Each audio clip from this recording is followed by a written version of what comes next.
to speak about what I really love, and the topic that is very close to my heart, as it also was part of my PhD thesis in a way. So fools in Netherlandish art is something that I'm coming back and again and again. So it's really an important topic for me. Sorry, I will restart because I don't like how it's shared. And I will also show you what prompted me to suggest this topic in particular for this session, because there was a specific moment that made me think again about all these lovely paintings. They are very different, although they have this common subject, but they present, the multiple versions of idea of folly and being a fool. What does it mean? What kind of fools you can encounter, and so forth. So finally, I'm very happy with my presentation and I'm moving forward. So here is the exhibition that made me think again about the topic, how in the Netherlands, in the early modern Netherlands, in early 16th century, they gradually came from depicting the vices. Well, the vices still remain in visual culture. They didn't disappear completely, but nevertheless, the emphasis moved to the folly and foolishness of people, the humankind, and particular people too. So this lovely exhibition in Toronto, which I had the pleasure to visit after the conference. So conference is always a good thing because it brings you to opportunities you wouldn't think about. It was exhibition of works from the private foundation in Antwerp, the Phobos Foundation, and they acquired many of the paintings I worked with during my PhD, and I've never imagined that I will see them in person because they were all in private collections. So that was my starting point to think again about saints, sinners, lovers, and fools, and especially about the fools. So here are these themes that I will be exploring during my talk today. So first, folly as a new evil, how to recognize, how to deal with, how to mock it, and possibly how to extract it from a person. It's something that we all dream of, I think. Then we are moving towards folly as a natural state of humankind. Perhaps it's also the case. And that's here where it is at odds with the notion of evil, right? Because it's the evil supposed to be something unnatural, which happened because of the original sin. And then folly as a certain distance of view in the society and the image of the morosos, so the wise fool, which was also present in this time, but perhaps closer to the middle of the 16th century. Going briefly to the notion of sin, I won't be exploring this in much detail because I'm sure that you're all very well aware of. And I also have to excuse myself. I'm a historian, an art historian. I'm not a philosopher, so bear with me. I won't be very sophisticated, perhaps, in my analysis of the notions, but I see how they are perceived historically in the society and also by its intellectuals, by its painters and other creative individuals. So first, we have all these different versions of sin in the Middle Ages. The original sin of Adam and Eve, and especially those of Eve, so that's something that gave a start to medieval misogyny, which also came through very well in early modern times. Then we go into the actual sins, mortal or deadly or cardinal, so you have all kind of words to design it, and venial things, which sins which are not as important and they don't require confession afterwards. And sin was something that is understood as a result of consent and intention. So these are two most important premises of committing a sin. And what is most important about it, a human person, right, wounded by sin, could not be restored without divine assistance, even though human responsibility remained real. As you all very well aware of, the free will was still very much accepted in the Middle Ages and also in early modern times, except of course, to the reformers who were debating this notion. I took this very lovely and instructive painting from Antwerp, actually. So it's a late 15th century painting that is displayed in Magda House. So this was a house for all the orphaned children, or especially girls. And it's still in place there in Magda House in Antwerp and can be viewed. I always show this painting at the beginning of my course in medieval art because for me it's a condensed version of everything important about committing a sin or committing a good deed that you need to know of about the Middle Ages and how was it reflected in painting. Because it was very clear in structure. I loved how they synthesized in art this very complicated theology. Because when we are reading St. Thomas, right, we see many details, many reflections, questions and answers, like always debating something. Here we have very clear answers to the most important questions. And possibly this painting also served to instruct the girls about what they can commit, good and bad, and what will be the result of it. So the highest register here, the top one, displays, of course, the last judgment and heaven and hell. And in these bottom two registers, we have 7 deadly sins and 7 good deeds that can be also done. And you can see that good deeds, they're easily recognized because Christ is present there. So it's not very complicated. And they're all at the right side, which is right hand side for Christ. So it's always, this perspective from the point of view of Christ and not ours. So it is left, but in reality, of course, it is a right side. And on the left side, we have these 7 deadly sins and how they can be committed. And of course, the same idea prompted this painting of Hieronymus Bosch. And here we're moving in the area of sin and folly. Here at the first sight, it's all about sin and how it can be done. It's not gendered, but sometimes you can encounter this gendered version of sins. So the women who usually committing the sin of pride, for example, as this woman who is looking in the mirror, making herself beautiful. So it's all about pride, while men are more prone to the sin of wrath, for example. So you also have this gendered version or luxury, luxuria. Lust is also seen mostly as a female scene than male one, for example.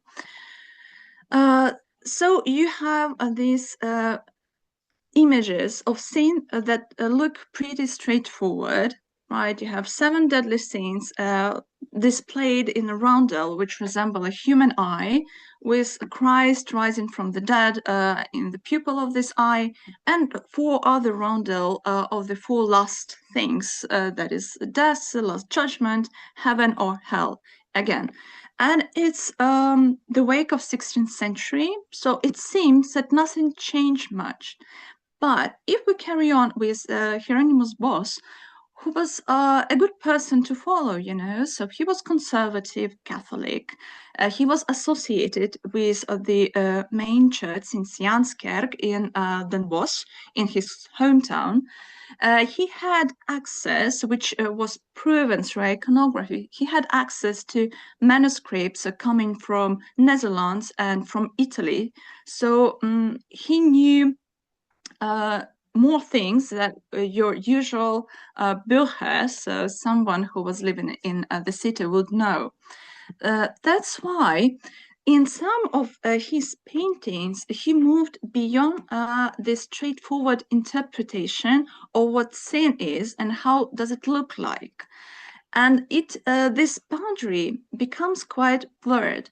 Even in this garden of earthly delights, with the iconography still pretty much a matter of debate, you can see a human engaging in various types of behavior, and sin actually starts in the Garden of Eden, so it was pretty early.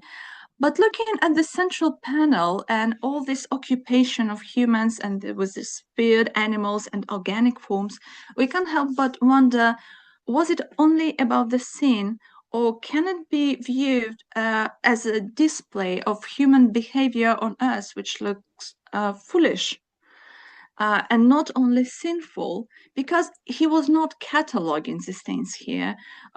We will look and we won't see all 7 of them, so it's not a catalog. It's just many ways to show how humans are behaving in an unexplicable, unnatural way. So it's now less about the sin, although you have hell as the final destination of this narrative.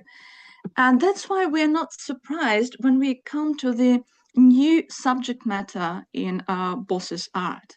For example, this Stone of Folly, it's now attributed to his workshop, but nevertheless, it is very clear that Bosch was engaged in conceiving this painting. So you can see again a roundel.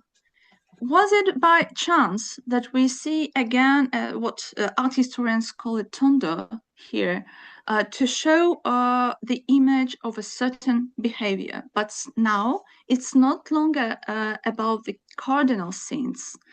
It still looks like an eye or like a mirror, because we're using round mirrors, convex mirrors at this time, not the flat ones we're used to. So it's either an eye, either a mirror that everyone should look in and decide whether they can relate to what's happening. There are some words in this lovely Gothic script which says in Middle Dutch, not in Latin, which I also found fascinating because it tells a lot about the audience, expected audience of the panel. So must I cut the stone out fast? And my name is Lubert Das, so someone who is very simple and can be treated as foolish. If we look very close, we'll see that it's not actually a stone, but a flower that is coming from his forehead, which was also used interchangeably in the iconography in the Netherlands in particular. But here we encounter an idea, first, that there is a folly in a man. Second, that it can be extracted to person become smart and not to trust shady people. But there is also other things that undermine the idea that folly is something that can be removed. What undermines this idea? Of course, people around him. First, you see, the person who cuts him is always a charlatan, so we can't really trust him. He had this funnel on his head, which was also a symbol of folly, as a foolish behavior. Then we have a monk with a jug, usually used to drink beer, and we have a nun with a book closed on her head. So we understand that these people are actually functioning as personifications mostly. We see the quack, so the doctor who is not really a doctor. We see a monk who engages in unlimited drinking. We see a nun who is not interested in learning anything. And of course, we see this gullible person who is a victim, but also a complicit of theirs. What does it mean? I think that here we see already that Bosch was thinking about different strata of society as prone to certain follies.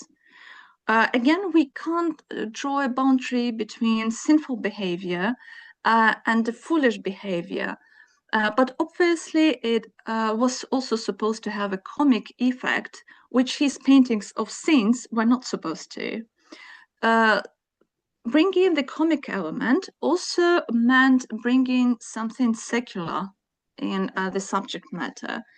And that's why we go further and see many boats in 16th century, and they're all about foolish behavior. And it's also the topic that Bosch engaged with. So what's happening there? How how do they change this idea of displaying the variety of saints into displaying the variety of foolish behavior? We cannot know for sure whether it started with literature or maybe it started with the carnival, and many people also link this idea of foolishness displayed maybe as a boat with foolish people who also engage in various types of behaviors that were not tolerated usually to carnivals. So the time right before the Lent. But we have from 15th century onwards a variety of ships that were part of the intellectual discourse, especially of the humanists who were living in different cities. So it's some kind of an urban concept, not very elite, of course not, like popular in a way of folklore, but of people who were more learned, who lived in the cities, who were associated with the universities, and they were interested in this particular idea. So I listed here not all of the poems or speeches that were related to the ships that were with many foolish people on it. But it's, I think, the most important ones. So we have Dutch poem. It is in Dutch, actually. It's not in Latin. Again, we see the use of the native tongues here, which means that the audience was not supposed to be very learned. It's not Latin, and for 15th century, it's still very important this to distinguish between the languages and the audience. So Jacob van Oostvoorn wrote supposedly the poem that was called The Blauwe Schuit, so the blue boat, not a ship but boat, and it was dated by himself as 1413. There is a whole discussion whether it is a real name of his or not, whether the date is real or it was just chosen for symbolic reasons.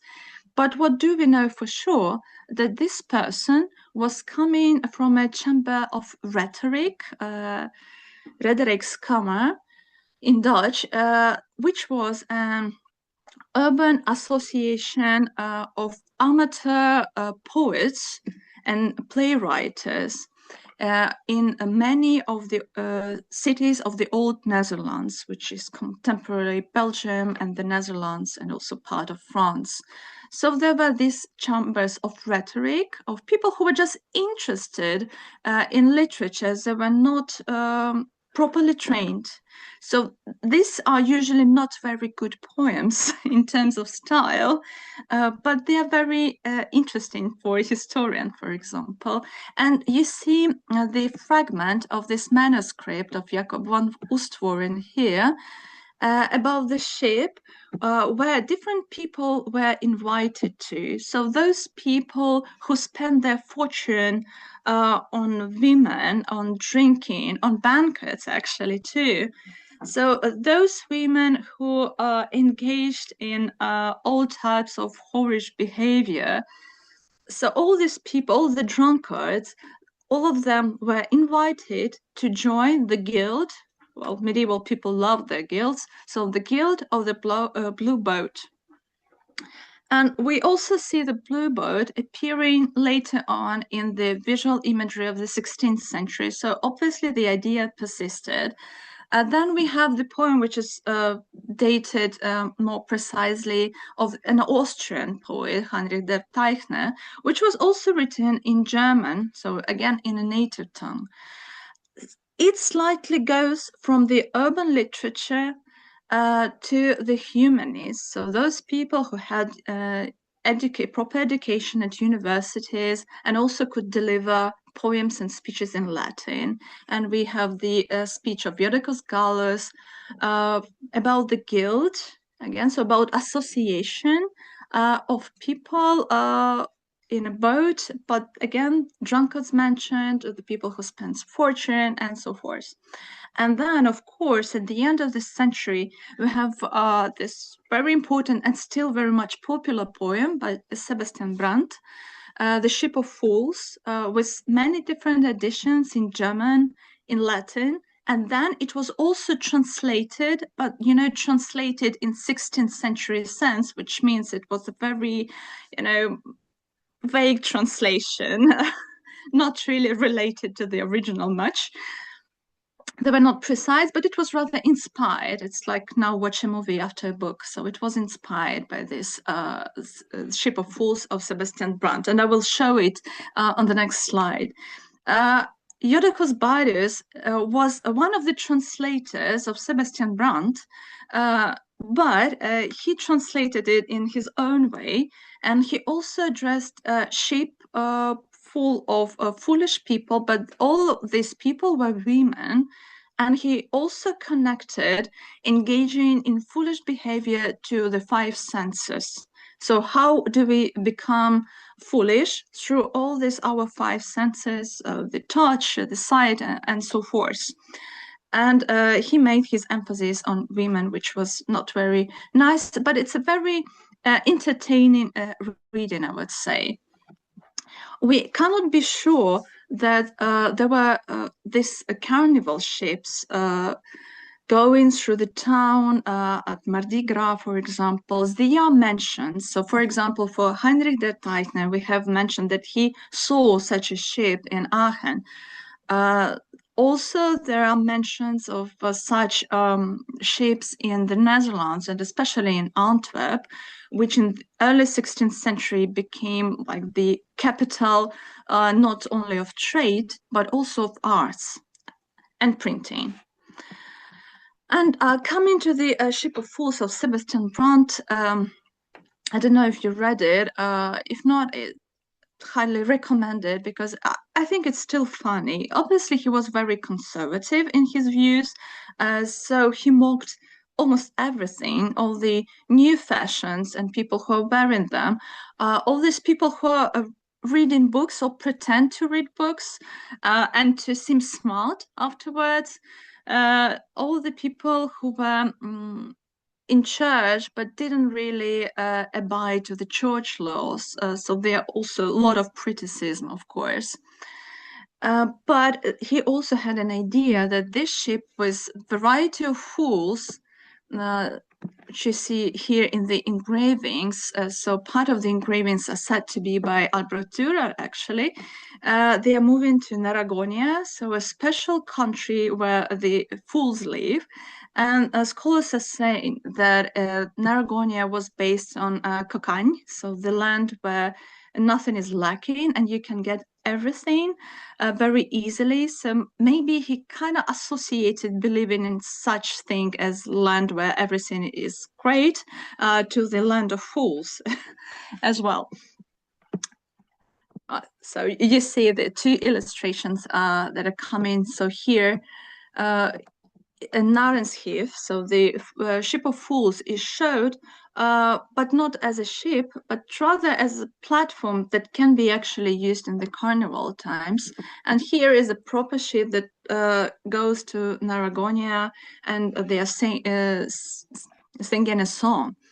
And the other part is actually about the new fashions. So here, not a woman, but a man who indulge in such fashions, which I found very interesting because Dürer himself corresponded to all of the things that were said about these people with the new fashions. So he did everything.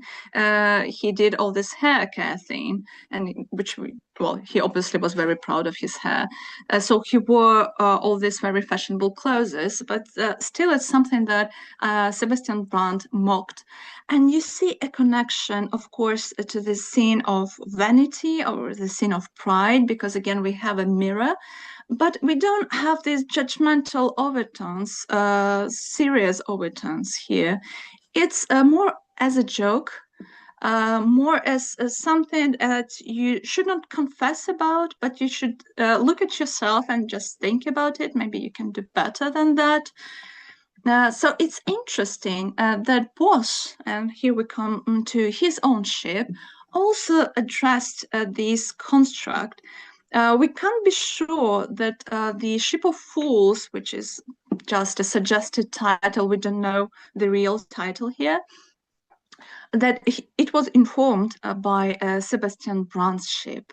Maybe yes, maybe it was informed by the blue boat or the blue barge of actually a Dutch descent.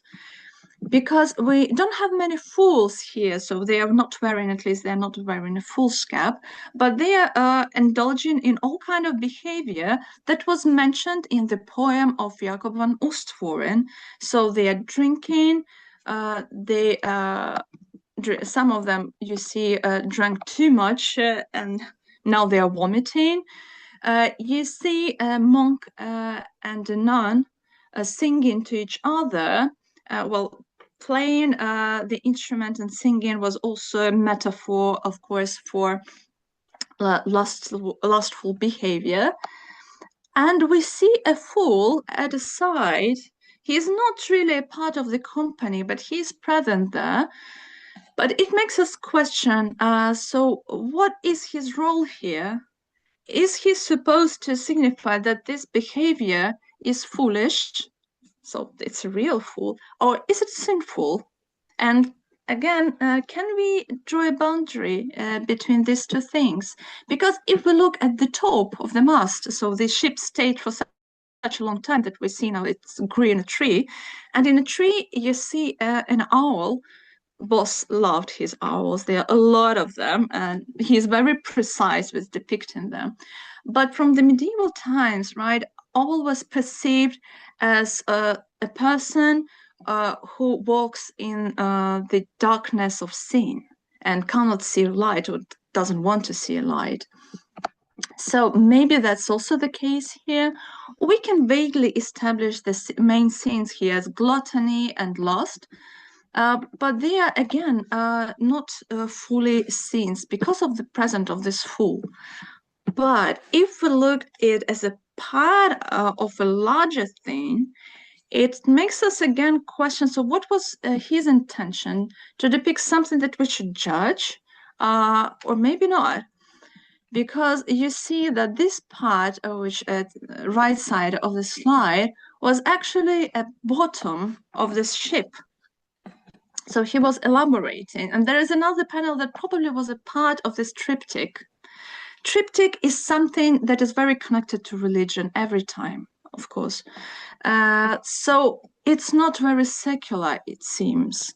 And here we have the Wanderer at the outer panels, which again construct something in between religious discourse and intellectual discourse, because we see him wandering through life, observing things, and we can't tell whether Bosch was referring to the Ship of Fools, or was it a ship for different sinful people, and he was actually displaying, again, 7 deadly sins. We don't have a central panel. That would be easy, but we don't have one, so we can only guess here. Nevertheless, and there is a link that connects him and the blue barge to Pieter Bruegel, is this print that came in 1560, so long after Bosch died, but it still was attributed to him. We see a barge, so we can't see it's blue, right, because it's an engraving, but we can see an inscription here that this is die Blaushäute, so again the blue Bosch, and they're people thinking and indulging in all kind of weird behavior. And this iconography is also explained at the bottom. I won't be dwelling too much on it, but we can see that the construct lived well through the 1560s. It was not out-fashioned by that time. And still there was some kind of behavior that was always blamed as sinful. But if we have to remember again about the audience, who were there, what they were expecting, scholars suggest that we think about this iconography of drunkenness, of foolish behavior, of lust, in terms of what they call the burgermoraal, so the morals of city dwellers. And of course, they mean the middle class and higher middle class. There were not aristocracy, there were no intellectuals in proper sense, or they were not going to the universities or something. Now, there were middle-class people which had really strong morals and what they considered foolish. They considered spending money foolish and drinking all the time and associating with women beside the marriage. They considered this foolish, and that's why these ships were present in the carnivals. Because carnivals, well, we can think about it as something religious, but they were actually not. It was a time to reverse the behavior from normal to something that was not considered normal, but wouldn't be blamed after for. So they were free for this week or so. Carnival was not only one day, it was the whole week. They were free to behave in the manner they wanted, actually. But beside that, it was beyond this Bürgermoral, which was very important, and it was very much secular. That's why, with the growth of the cities, it seems that the stress is going from sin to the foolishness, and these secular overtones have become domineering here. And I couldn't help but mention Erasmus in this context, of course, because he wrote this whole book. It's a very small book and very entertaining book about the Praise of Folly, Morin Comio, Multitiae Laus. And it was a dialogue, I'm sure you're familiar with this text, so it was a self-defending monologue delivered by the Folly. And in this book, I think what was novel about it, that you actually needed folly to survive. You needed folly to start a family and procreate. Of course, he then comes to blaming all the church hierarchs and Pope for being bad people. It all comes to that. But at first, it starts very mildly with how folly is actually helpful. And I took these two fragments. I still found them hilarious, to be honest. So first one is about all the things that comes with wisdom, and they are not pleasing to the eye, all right? So they are not helpful in relationships. So this both these two fragments are coming from this part when Moria is dealing with relationships. So here he comes that you see that a woman always has smooth cheeks, gentle voice, soft skin, and a look of perpetual youth. So something that wisdom obviously destroys. And the second paragraph, it's also about women and folly and how actually women have to be foolish to be pleasing to men. Right, so now does anything count more in winning them men's favor than their folly? There's nothing men won't permit to women, and for no other return than pleasure, but it's women folly which makes them delight men. No one will deny the truth of this who considers the nonsense of a man talks with a woman and the silly things he does whenever he wants to enjoy the pleasure she gives. So there you have the source of life's first and foremost delight. So it's about happiness, it's about procreation, because then he proceeds that women have to be foolish in order to believe men at all. So obviously we can't live without folly. And I think, well, it sounds like a joke, but actually it's a good question whether we need this dab of folly just to live and bear with the reality around us. So that's what was novel about Erasmus' idea. And be sure that the painters who were very close to Humanists and to Erasmus in particular, which was Quentin Massais, he was Antwerp painter who also painted a portrait of Erasmus, and a good one. He suggestively painted this allegory of folly. So here we have the combination of everything that was supposed to be found in this personification. I think that this painting can be a really good illustration for Erasmus' personification of folly. We have this person which can be properly identified as male or female, so it's very unclear, but it also has a stone of folly. It has a rooster at the top of the head, so it has its bauble with a fool on it. And of course, the most important gesture and the words, I have this, you see, in the detail. So it says Mondeken tu, which can be translated as keep your mouth shut. And with this painting, we can't be sure that the painter or his client, perhaps, who gave such a iconographical program to him, that they were against folly, or this is a real folly. It looks pretty wise. It has all the elements, but also it gives a good advice, right? It gives an advice to keep the mouth shut and, well, to seem smarter than you are, obviously. And I would say that with such illustrations, maybe it was illustrative of Erasmus, it might be so, but it was also an emerging person, an observer with a mask of a fool. So what who was called with the Greek word of morosov, so a wise fool, because you obviously have to accept this tone of folly and maybe accept that folly is a natural state of man. But if you think about it, you can already remove yourself from situation a little. You can become, you can take your distance with it, and you can become an observer. So it's something that I would say, well, not only I, but also other art historians agree on this topic, that Pieter Bruegel, a painter who was named the second Bosch, who dealt with many subjects related to folly and the iconography of folly, he was always an observer, non-judgmental observer.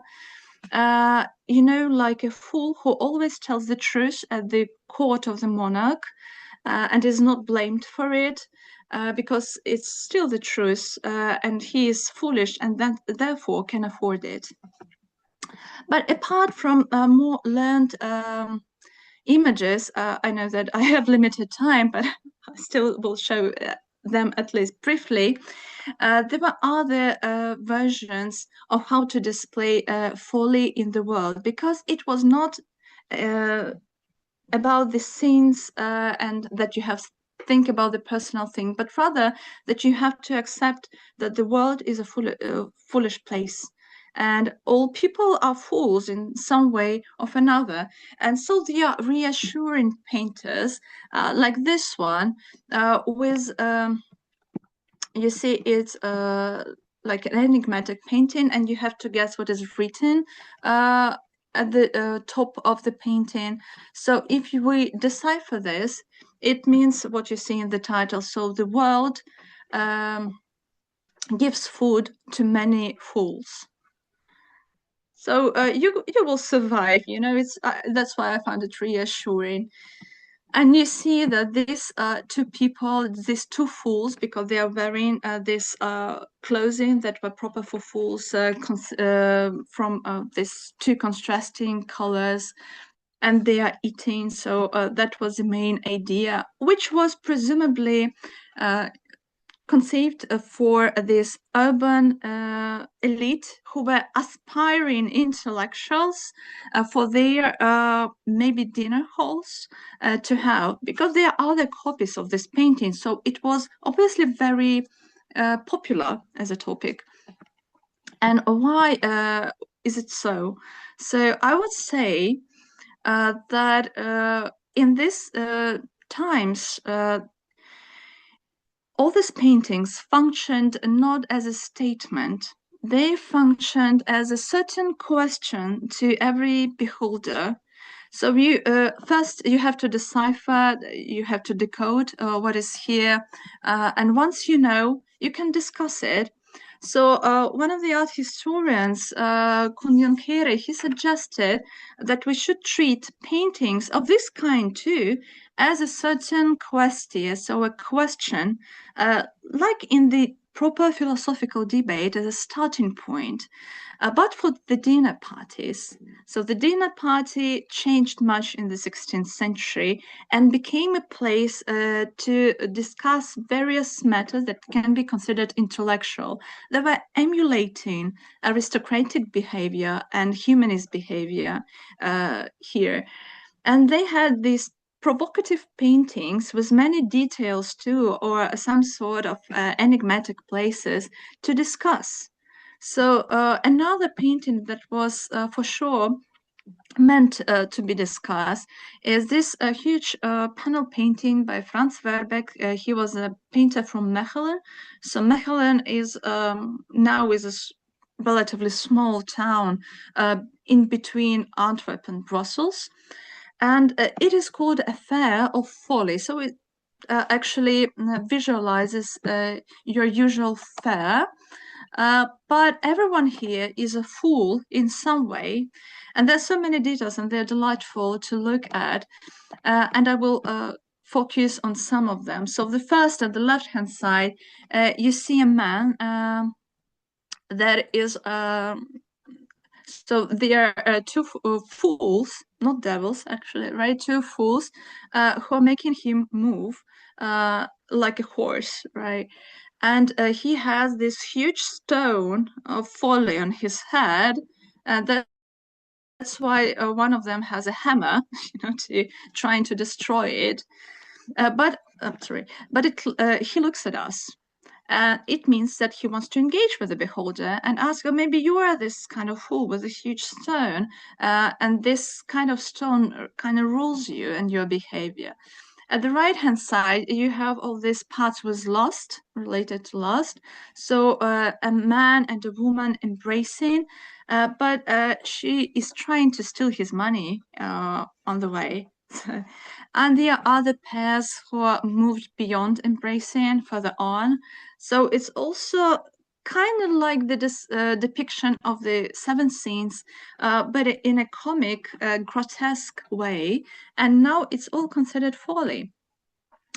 And also there are these false pilgrims at the left-hand side who are admiring all these relics and they're paying money. So they're considered fools too, as well as these supposedly intellectuals and doctors at the right detail, which I found very close to the depiction of this pretend intellectual in The Ship of Fool of Brant. So you see the engraving from Brant at the left part, and the one here. They're both wearing glasses. So the glasses in this time, they were a symbol for being spiritually and intellectually short-sighted. So not a compliment now. Now we are considering glasses rather in the opposite way on someone. But this time it was considered to, let's designate that this person is fully short-sighted. And of course, coming to the very last part about the fool himself, because we're talking about the foolish behavior. But when we talk about the fool and his role again, we are coming back to the idea that the fool was actually very helpful and wise, and he knew that was going on, unlike the people who were engaged in certain behavior.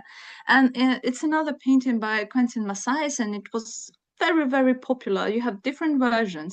And you also got different painters addressing the same topic, like Lucas Cranach in Germany. So here you see a fool who is receiving the wallet of an old man who is embracing with this young woman. So supposedly the fool helps the young woman to gain some money from an old man who, what is his foolishness? It was said by Sebastian Brant, it was said by Erasmus that people in love should be equal. And when there this huge age gap or economic gap, it's foolish to think that this relationship will work. Well, we can argue with them for sure, but that was another idea that was very close to the urban elite. So the fool here actually helps us to understand that this kind of behavior was considered inappropriate, but these two people, they cannot see it properly. And at the very end, there is one song from the book, Antwerp Liedbook of 1544, and of course the Bruegel painting. I saved the best for the end.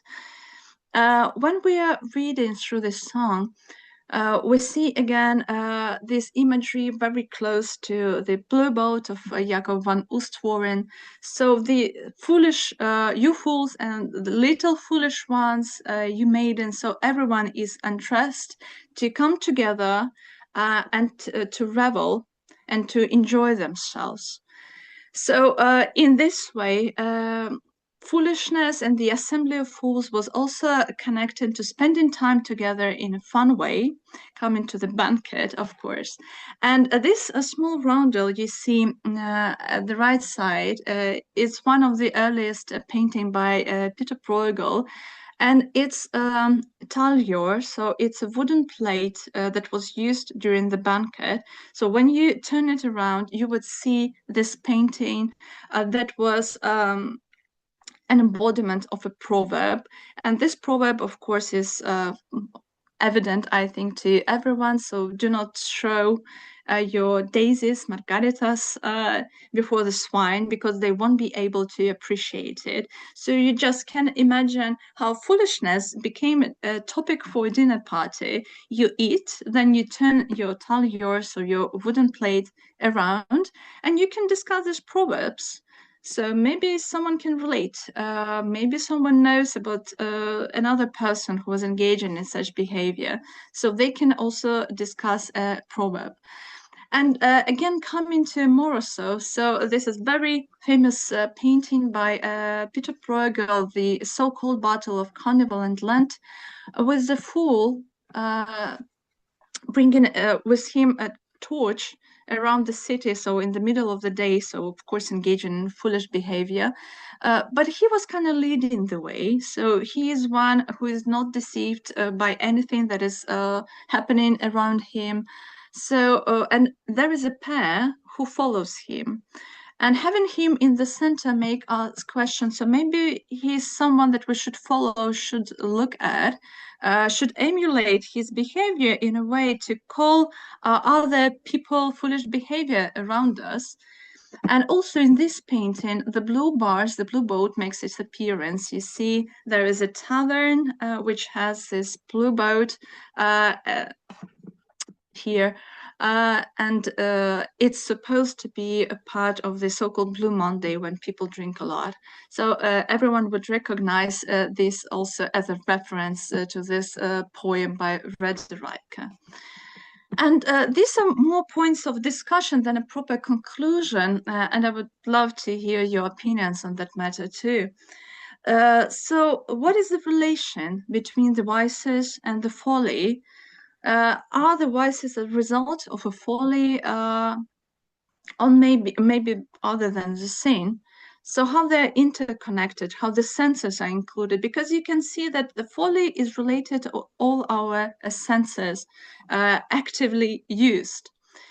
An interesting idea of folly as being something external and removable, or at least aspire people to do that.